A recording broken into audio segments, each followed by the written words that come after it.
മലയാളികൾക്ക് ഏറെ പ്രിയപ്പെട്ട താരമാണ് കല്യാണി പ്രിയദർശൻ. സംവിധായകൻ പ്രിയദർശൻ്റെ മകൾ എന്ന ലേബലിൽ നിന്ന് നടി കല്യാണി പ്രിയദർശൻ എന്ന ഐഡന്റിറ്റിയിലേക്ക് മാറാൻ കല്യാണിക്ക് പെട്ടെന്ന് തന്നെ കഴിഞ്ഞിരുന്നു. വരനെ ആവശ്യമുണ്ട് എന്ന ചിത്രത്തിലൂടെയായിരുന്നു കല്യാണി മലയാള സിനിമയിലേക്ക് വരുന്നത്.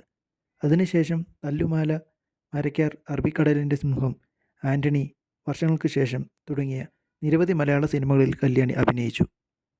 ഇപ്പോൾ അച്ഛൻ പ്രിയദർശൻ്റെ സിനിമകളിൽ തനിക്ക് ഏറ്റവും ഇഷ്ടപ്പെട്ട ചിത്രത്തെക്കുറിച്ച് സംസാരിക്കുകയാണ് കല്യാണി പ്രിയദർശൻ.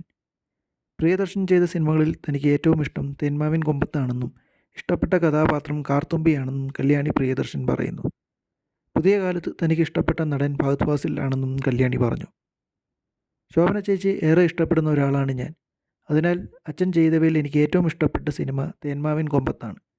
കാർത്തുമ്പി എന്ന കഥാപാത്രമാണ് എൻ്റെ ഓൾ ടൈം ഫേവറേറ്റ്.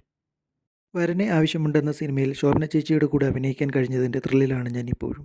ശോഭന ചേച്ചി ആ സിനിമയിൽ എൻ്റെ അമ്മയാണ്. മലയാളത്തിൽ 2 കഥാപാത്രങ്ങളെ എനിക്ക് വളരെ ഇഷ്ടമാണ്, ദാസനും വിജയനും. ആ സീരീസിലെ നാടോടിക്കാറ്റ് മുതൽ എല്ലാ സിനിമകളും ഇഷ്ടമാണ്.